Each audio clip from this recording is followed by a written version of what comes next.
Welcome to the Fun Astrology and Merriman Market Analyst Saturday Financial Podcast. I'm Thomas Miller. Thank you for joining us. This is the free weekly newsletter published every weekend on MMAcycles.com by financial analyst and astrologer Ray Merriman. He's one of the men who basically created financial astrology and has been combining the sky and the market cycles for over 50 years. This is the report for June 17th, being recorded and published on June 15th. Interesting article gets us started this week. This is from Dr. Paul Donovan, quoted here frequently, who is the chief economist at UBS. This is from the UBS Weekly blog, published on June 13th, Thursday. He said, Google Trends is reporting an astonishing spike in searches for petrodollars.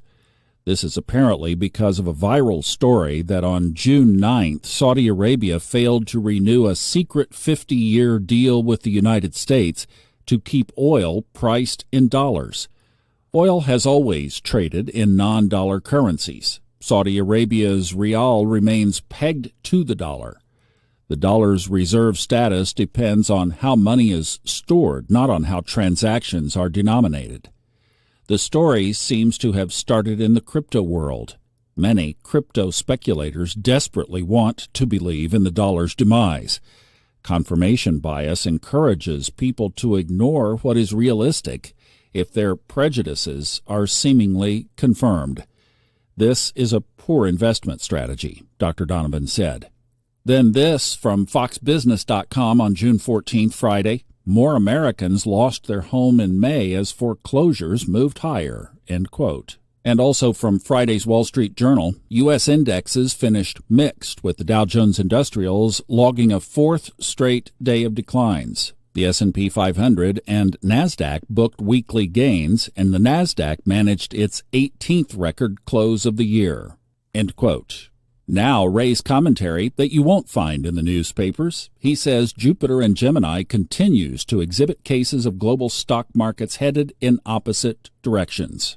In Asia and the Pacific Rim, India's Nifty index soared to another new all-time high on Friday following the week's re-election of Narendra Modi as its prime minister.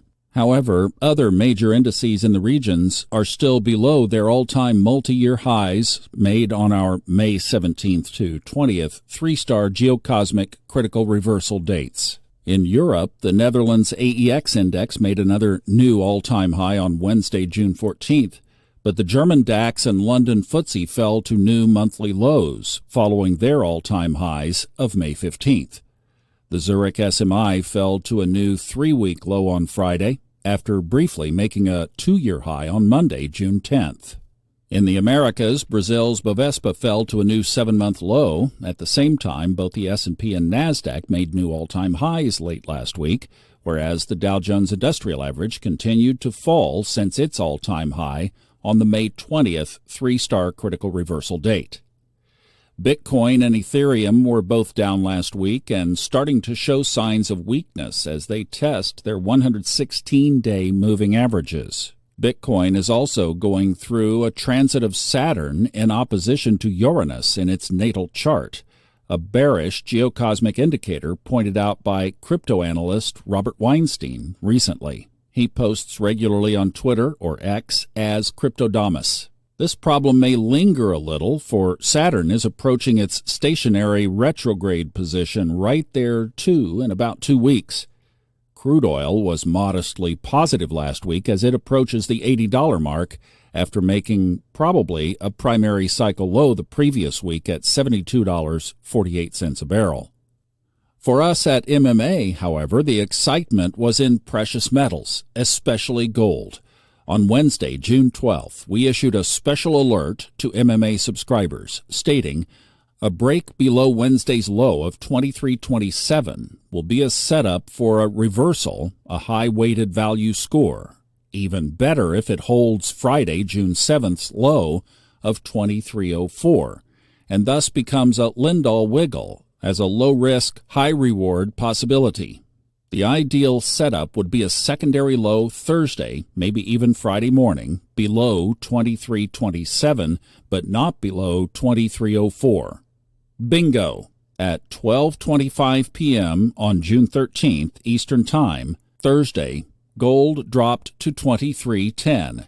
By Friday the next day, it was over $23.50. Copies of this special alert are available to anyone who subscribes to any MMA reports, monthly, weekly, or daily. Even a 1-month trial of MMA Monthly Cycles report will qualify for both the special alert on gold as well as the June MMA Cycles report that was issued last week. And now the short-term Geocosmics. This section begins with some political commentary that I'll leave you with to check out at the newsletter on MMAcycles.com. I'm going to skip here for our purposes straight to the astrology, which is very significant because some political propaganda was quoted in the news and commentary at the beginning of this section. And Ray says, when will this international misdirection and deceptive propaganda end? I think it could bottom with the Aries vortex in 2026 plus or minus 1 year. This is a rare, as in it has never happened before, cosmic alignment when Saturn and Neptune, the peak of propaganda, conjoin around 0 degrees Aries, known as the world degree. This is also the midpoint of the Uranus-Pluto trine in early air signs. Humankind has something to look forward to if, collectively, we can avoid committing a colossal blunder before then. Shorter term and more market-related, we now leave our June 11th 3-star geocosmic critical reversal date time band. This included the Sun and Venus square Saturn and Neptune from June 19th through 20th, as well as the dangerous Mars-Pluto square of June 11th. We may have seen the primary cycle lows in gold and primary cycle highs in stocks, the S&P and NASDAQ, but not in the Dow Jones Industrial Average. Next week, the Sun, Mercury, and Venus leave the unstable sign of Gemini for the more defensive and protected-minded sign of Cancer. Financial markets, investors, might become more emotional over the next month, but this could be a supportive combination for precious metals, given that silver is ruled by the moon and its ruling sign of Cancer, plus the fact that both gold and silver are in a time band for their primary cycle troughs. Additionally, they exhibited intermarket bullish divergence last week, as one made a new multi-week low and the other did not. In stocks, it was quite the opposite, where a case of intermarket bearish divergence continues, as the S&P and NASDAQ made new all-time highs last week, but the Dow Jones Industrial Average did not. As we were still in Gemini's season last week, such divergences are probably more the norm.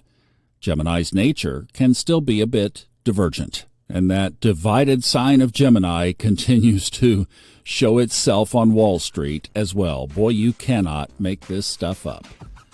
Hope you have a wonderful weekend. I'll be around with Level Up on the Fun Astrology YouTube channel and back with our regular bevy of daily reports next week.